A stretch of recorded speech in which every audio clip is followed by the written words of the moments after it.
Elle photographie Paris comme les tout premiers photographes, témoins privilégiés des chantiers du baron Haussmann qui ont redessiné la capitale.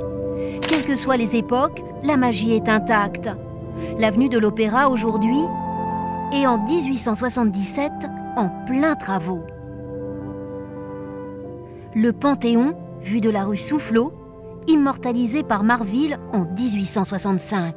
Nous sommes à Paris, au cœur de la capitale, dans le quartier du Marais. C'est ici, au musée Carnavalet, que sont conservées des milliers de photographies, dont les plus anciennes photographies de Paris, mais attention, elles sont gardées à l'abri de la lumière.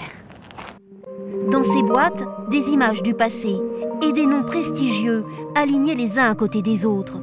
Tous les plus grands artistes ont posé leur regard sur la capitale. Nous sommes ici dans ce qu'on appelle le cabinet des curiosités du musée Carnavalet. Des trésors reposent ici.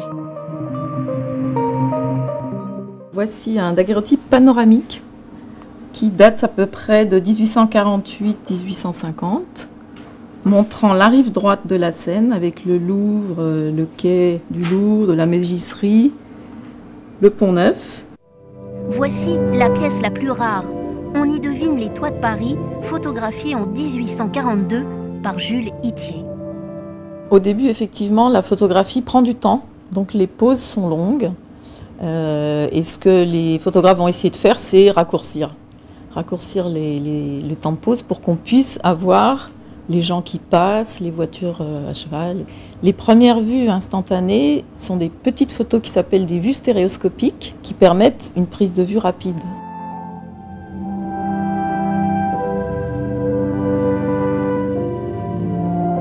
Et quand les clichés sont trop abîmés, on les envoie ici, à la Maison européenne de la photographie. Voilà ce qui arrive à une photographie qui a été trop exposée à la lumière. Elle disparaît. Ici, une équipe d'experts se livre tous les jours à une course contre la montre pour sauver les photographies de l'usure du temps. Et c'est au scalpel et au pinceau que les opérations les plus délicates de restauration s'effectuent. Elles durent entre 1 heure et 5 jours. Des experts interviennent sur des daguerréotypes, sur des négatifs sur verre, sur toutes sortes de tirages.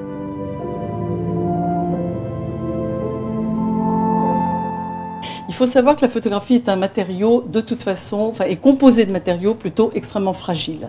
Voilà, donc il faut protéger de l'humidité, de la température, de la poussière, de la lumière. Donc avoir des systèmes de protection, mais également être capable de les restaurer dans les règles de l'art quand elles sont abîmées.